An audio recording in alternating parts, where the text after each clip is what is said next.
Okay, so you know how sometimes like there are these huge global things going on and they kind of just fly under the radar for most people? Yeah. That's what we're diving into today, this major global health thing that kicks off on April 7th, 2025, Okay. World Health Day. Right. And this year, it's all about something that should really matter to everyone. Mm. It, I mean, it's pretty foundational It when you is. think about it. Yeah, you could think of World Health Day this year as like the starting point for a whole year Yeah. dedicated to this one super important thing, mothers and newborns. Yeah, The campaign this year is called Healthy Beginnings, Hopeful Futures. I like that. And it has two main goals. Go. The first is to, try to end these preventable deaths, Right. which is a big problem. Yeah, And the second goal is to prioritize the long-term health and well-being of women. absolutely. And like, get all the facts straight for this deep dive. Yeah. We've been looking at info from the World Health Organization That's right. and also some reports from the Times of India. Okay, cool. But before we like zero in on mothers and newborns, Yeah. we should look at the big picture for World Health Day in 2025. Okay. So the overall theme Yeah. is universal access to quality health care, I mean, which great. it's a great theme. Yeah. And their slogan this year is My Health. My, Yeah. right? I love that. It's a good one. It's so powerful. Yeah, because it really drives home this idea that good health shouldn't be a privilege, you know? Exactly. It just, right. For everybody. For everyone, everywhere. Yeah. And when you think about it like that, Yeah. the focus on mothers and newborns just makes so much sense. It really does. Because when you look at how big this problem actually is, Uh-huh. it's really hard to ignore. So we're talking about something like 300,000 women every year Wow. dying from problems related to being pregnant or giving birth. That's a lot. And then on top of that, Yeah. over 2 million newborn deaths. Oh my gosh. And then another 2 million stillbirths. Wow. That's a lot of people. It's a huge number. Yeah, essentially, it's like a preventable death Mm. every 7 seconds. That is wild. I know, it's hard to It's really hard to wrap your head around. even process. Yeah. And what's even more worrisome is that in a lot of places around the world, Mm-hmm. things are actually moving in the wrong direction. Yeah. Like 4 out of 5 countries Yeah. are not on track to meet the goals Right. for making things better for mothers by 2030. Yeah. And a third of all the countries Mm-hmm. will likely not meet the targets for reducing deaths of newborns. Oh, no. So this isn't just like Yeah. a problem in one place or another, you know. Right. It's a global problem Yeah. It's everywhere. that we need to be paying attention to. Absolutely. And that's why it's so important Yeah. that this campaign really stresses this need for high quality support. Yes. And it's not just about, Mm-hmm. what happens during the actual birth, Mm. although obviously that's super important. Yeah, of course. But it's also about having really strong support systems, Mm-hmm. both physically and emotionally, Exactly. for women and families. Yeah. And this starts before they're even pregnant, Right. continues while they're pregnant and giving birth, Mm-hmm. and is still important after the baby is born. Yeah. So it's not just preventing complications during labor, Right. although that's obviously a top priority. Of course. It's so much more than that. Yeah, it's a holistic approach. Yeah, so the sources really emphasize that these health systems need to Mm-hmm. have a much broader view. Yeah. Like they need to be ready to deal with all sorts of health issues Right. that affect mothers and their babies. Mm-hmm. Things like mental health, Right. Which can be a big issue. which is often overlooked Yeah. at this time, Definitely. and also managing non-communicable diseases Mm. and making sure that everyone can get family planning resources. Yes. And if we think back to that slogan, My Health, right? Mm-hmm. You can see how everything is connected, Right. because the right to health Yeah. isn't just about, going to the doctor when you're sick. Right. It's really about everyone having a fair chance to be healthy, Absolutely. no matter how old they are, Yeah. what gender they are, Right. or how much money they have. Yeah. And that's where having strong health systems is so important. It is. It's about making sure we have the right infrastructure and resources Mm-hmm. to be able to give that level of care Yes. to everyone who needs it. For sure. And it also shows how important it is Yeah. to step in early and focus on preventing problems. Absolutely. We shouldn't just be, Yeah. reacting to health emergencies. Right. We need to be working hard to prevent them in the first place. Yeah. Prevention is key. And as we're about to see, this goes beyond Yeah, the immediate health of the mothers and newborns. it really does. One of the key things to having good health overall is early childhood nutrition. Yeah. And all of our sources mention this. Yeah. At some point, it might seem like a totally different topic, Yeah. but it's all tied in with these healthy beginnings. Right. It's like Yeah. building that strong foundation. Exactly. It's the base for a lifetime of good health. Yeah, those first 5 years Mm-hmm. are so, so important. Yeah, crucial. Especially when it comes to their brain development. Exactly. And good food during those years isn't just about growing bigger. Mm. It's like the fuel Yeah. that powers their brains. Exactly. It fuels that incredible brain development. It's amazing. Yeah. It's actually building those pathways Right. in their brains that affect how they learn, Uh-huh. how they think, Right. and their overall well-being. Absolutely.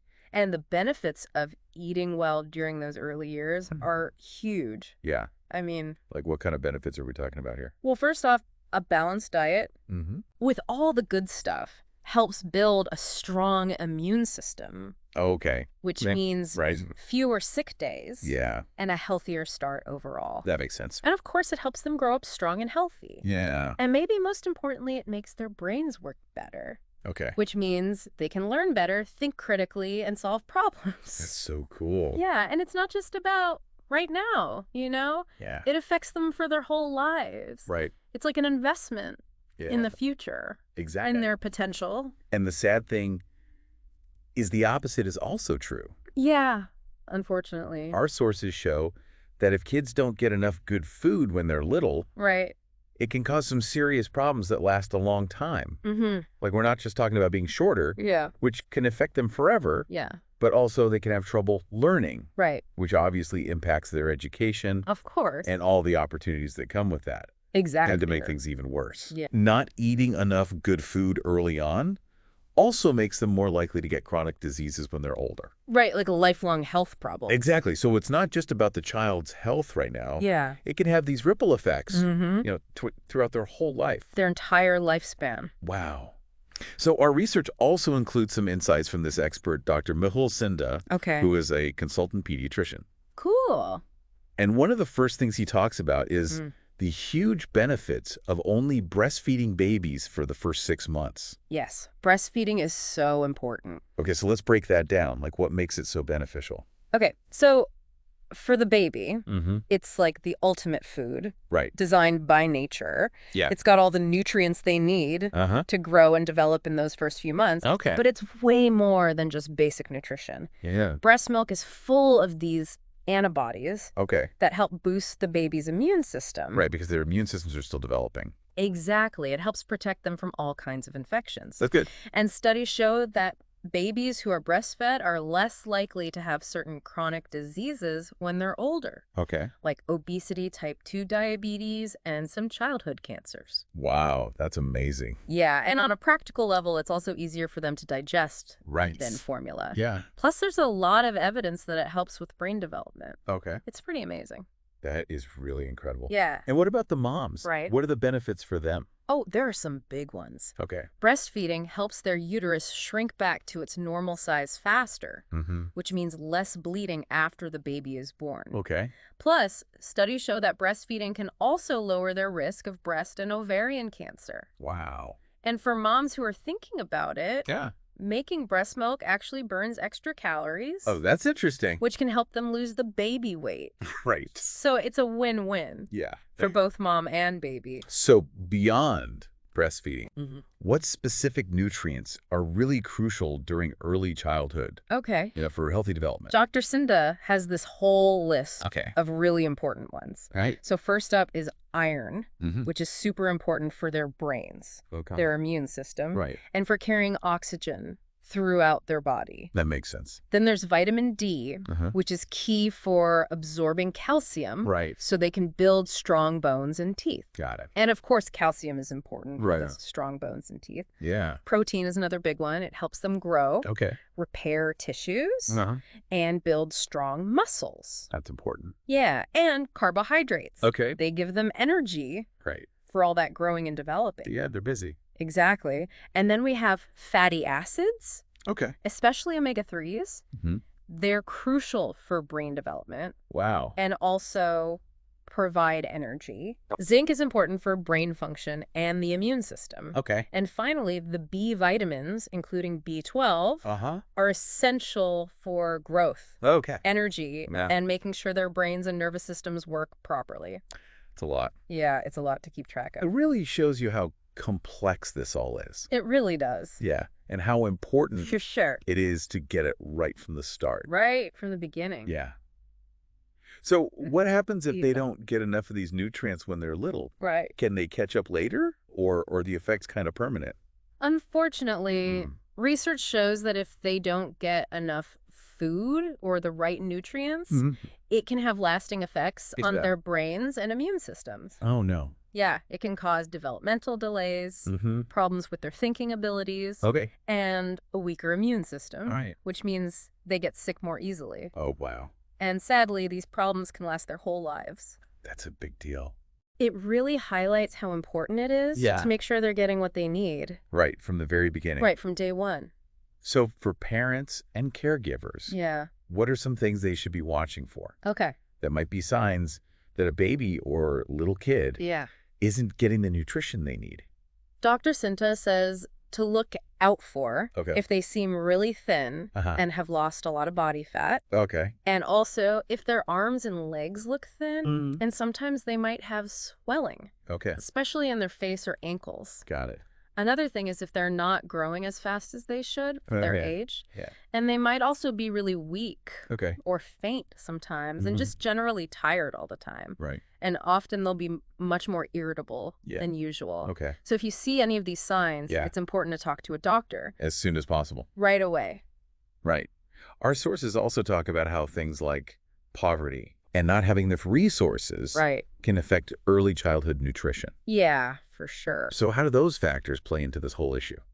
So socioeconomic factors have Yeah. a really big impact. Yeah. If people can't afford healthy food, Right. or they don't know where their next meal is coming from, Yeah. or they're just surrounded by unhealthy options, Mm-hmm. it's much harder for kids to get the nutrition they need. Right. And that could have a big impact on Yeah, how they grow and develop. definitely. So knowing that Yeah. these systemic problems exist, Right. what can we do about it?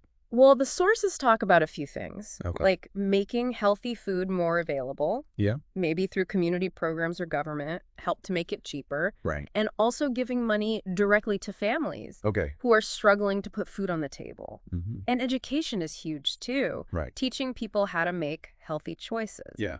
even when money is tight.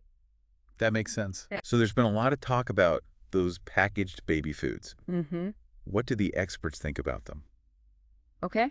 Are they good? Well, it's complicated. Okay. They can be helpful. Mhm. Like if a baby needs specific nutrients Right. or to make sure they're getting a balanced diet. Okay. And they're definitely convenient, Yeah. especially for busy parents. For sure. But it's really important to make sure they're high quality and safe. Right. And ideally, they should be used along with Okay. whole unprocessed foods. Got it. So it's about finding a good balance Right. and focusing on whole foods as much as possible. So kind of like a balanced approach. Exactly. Right. So we've talked about all the bad stuff Yeah. that can happen if kids don't get enough good food when they're little. Mm-hmm. What about the really long-term consequences? Right. Like years down the line. Unfortunately, there can be some serious problems. Okay. They might have problems with learning and development, Right. which can affect them their whole lives, Yeah. And because their immune systems are weaker, Uh-huh. they might be more likely to get infections and have chronic illnesses. Mm-hmm. And they're also at a higher risk for things like obesity, Right. type 2 diabetes, and heart disease. Oh, wow.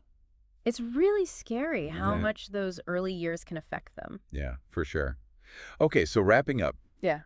we've looked at World Health Day in 2025 Mm-hmm. and how it's focusing on the health of mothers and newborns Absolutely. with Yeah. this great message Yeah. of healthy beginnings, hopeful futures. Love it. We've also seen how it connects to this bigger idea Mm-hmm. of my health, my right, Yeah, and that everyone deserves access to quality health care. for sure. And under all of this is this super important idea Right. of early childhood nutrition, Mm-hmm. which is key Yeah. to making sure people are healthy throughout their lives. It's foundational. Yeah. And it's important to remember those numbers we talked about earlier. The fact that so many women and newborns are still dying Yeah. from things that we can prevent, Yeah. it's a reminder Right. that we need to do more on a Absolutely. global scale. Yeah. And the fact that so many countries are falling behind Mm-hmm. on those important goals Right. just shows Yeah. how much work we still have to do. Exactly. So we've talked about so much today, Yeah. from healthy pregnancies and births Mm-hmm. to this idea that everyone has a right to health care Mm-hmm. and how crucial those first few years of nutrition are. Absolutely. It's clear that taking care of people's health early on Yeah. is so important. Yeah, for them and for the world. Exactly. So thinking about everything we've talked about, what's like the one thing that really stuck with you? Yeah. What's one small thing you can do, Mm-hmm. maybe in your own life or in your community, Right. to help create healthier beginnings Yeah. and more hopeful futures for everyone? A good question. Something to think about.